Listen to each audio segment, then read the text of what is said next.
రైతుకున్న తెలివి మనకు ఉంటే కనుక వెజిటేరియన్స్ లో ఖచ్చితంగా ఎత్తుంది కదా 6 సంవత్సరాల వెజిటేరియన్స్ మనం 10 లక్షలు సంపాదించు. రైతుకున్న తెలివి, రైతు చదువుకోడు కానీ ఆయన తెలివి ఉంటుంది. ఫస్ట్ వాటర్ చెక్ చేస్తాడు, తర్వాత ఆ పొలం దున్నుతాడు క్లియర్ గా. దున్నినాక ఏం చేస్తాడు, గింజలు వేస్తాడు. ఆ గింజలు వేసాక దేని మీద ఫోకస్ చేస్తారు రైతు? మొలసదాని మీద ఫోకస్ చేస్తారా, మొలదాని మీద ఫోకస్ చేస్తారా? మనం ఫోకస్ చేస్తాం. నేను మీరే చెప్పేసి అందరికి చెప్పేసి ఎప్పుడు వస్తుంది సార్ అంటావు. ఇప్పుడు వచ్చిన మీద ఫోకస్ చేయాలా, రాని మీద ఫోకస్ చేయడం? నువ్వు ఫోకస్ చేస్తాను ఎక్కువ. మరి ఎందుకు అదే డిస్టర్బెన్స్ అవుతున్నా? అదే చెప్తున్నా, రైతు కూడా ఓకే చెప్తున్నా. అదే రైతు పంట పడినప్పుడు పంటకి ఎంత టైం ఎక్స్పెక్ట్ చేస్తారా? ఖచ్చితంగా రైతు 6 నెలలు పక్క ఉంటది. ఇప్పుడు వెజిటేబుల్స్ ఎంత టైం చెప్తున్నా ఇక్కడ? 6 నెలలు 1 లాక్ వస్తాను చెప్తున్నా. మరి మీకు ఎందుకు ఓపిక లేదు? రైతుకున్న ఓపిక. రిజల్ట్ రాదు రైతు కొన్ని సందర్భాలలో, వర్షం పడుతుంది పడదు, కొన్ని సందర్భాల రిజల్ట్ వస్తుంది రాదు, రాసు ఉల్టా అవుతుంది ఖచ్చితంగా. అని సంపాదించింది కూడా ఉల్టా ఏమైతే కొన్ని సందర్భాలు ఆసాముల దగ్గర పోయినప్పుడు ఆ ఉల్టా పైసలు తీసుకుపోతారు క్లియర్ గా. వచ్చేది డబుల్ వెళ్తారు పైసలైనా.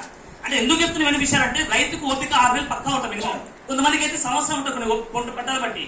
కొంతమంది ఏం చేస్తారు, ఓపిక ఉండలు ఏం చేస్తారు, డబ్బులు ఏం చేస్తారు, పంట బదులు ఏం చేస్తారు, తోటలు 3 ఏళ్ళు 5 ఏళ్ళు ఓపిక ఉంటాలకి. తర్వాత ఏమవుతుంది, ఆ పండ్లు చెట్లు మొత్తం మన మొలకలు కాస్త చెట్లు మొత్తం అయిన తర్వాత కాయలు మొత్తం కాసినాక ఏం చెప్తుంది, అతను కూర్చున్న దగ్గర డబ్బులు సంపాదించు క్లియర్ గా. ఆ చుట్టూ మొత్తం ఏం కంచి వేసుకుంటారు ఖచ్చితంగా. ఎందుకంటే కంచి ఎందుకు వేస్తాడు మళ్ళీ?